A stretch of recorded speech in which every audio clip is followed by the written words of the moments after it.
Raging Loop for the Nintendo Switch. Is it worth it? What's up, looters? Monopulse here, bringing you another quick and dirty game review for the Nintendo Switch with all of the stuff and none of the fluff. But before we get started, as always, if you like the video, please hit that like button as it helps us out tremendously. And of course, if you haven't already, please subscribe so you never miss any Game Looters action. Be sure to hit that bell icon so you always get notifications. What is Raging Loop?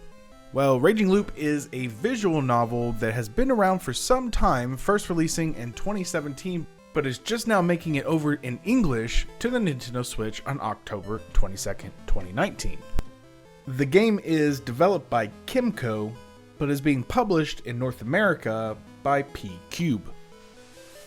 Raging Loop describes itself as a thrilling psychological horror story taking place in the secluded Japanese village of Yasumisu. A heavy mist surrounds the place, preventing everyone from ever leaving. Ancient gods have come back to hunt the villagers down one by one. The feast has begun. Can you escape the village alive? Well, you may, but not without dying several times before, hence the loop.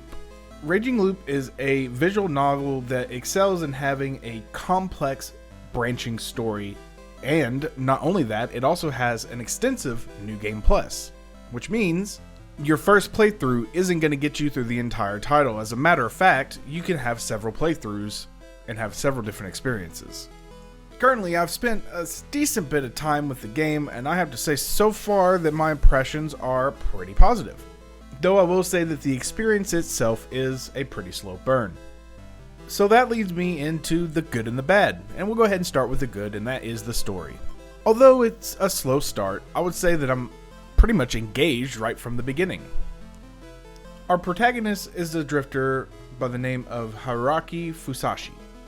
On the way to the village, we meet a large cast of supporting characters. We also come to find that werewolves have infiltrated the village. The werewolf being one of 5 godlike animal guardians who had protected the settlement from the underworld, but is now fueled by a raging lust for vengeance, hence the name. You will misstep along the way, and along the way you will die several times, but every time finding your way back to the mountain road that you started on. It's sort of like a Groundhog Day effect. Each time, however, you're going to unlock keys, which will unlock different paths and have you explore new avenues of the game in its branching story arc. And that's the good about the game. It's got tons of replay value, tons of time you can invest into it. The file size itself is almost a gigabyte for a visual novel. That is a lot of stuff in there. Not only that, although the art style did take me some time to get used to, I can and do say I like it.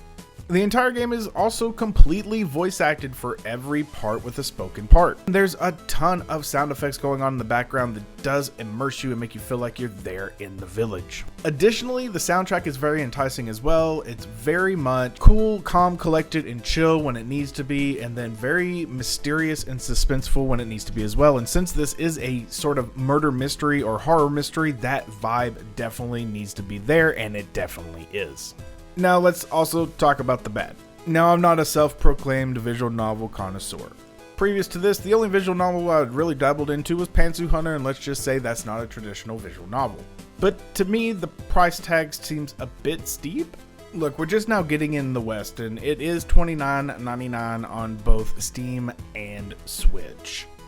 So it doesn't lead me to believe that it's the cost of doing business with Nintendo, but it still does feel to me like $29.99 is very, very steep for a visual novel, but I'm also not sure if that's the going rate. Which leads me to my final thought, is it worth it? Even though the price tag is $29.99, I'm actually getting into this pretty severely, and you know what, I'm going to go ahead and say it is worth it. Now personally for me, I would like to see the price tag more around the $20 to $25 range. $30 for a great game is still not unreasonable, and there seems to be plenty of playtime here. The atmosphere is absolutely lovely, and the story is pretty driven. That is, once you get through the beginning. But that's just my opinion, and now I need yours. Please loop down into those comments and give me all of your rage if you hate the game, or give me all the praise if you love it.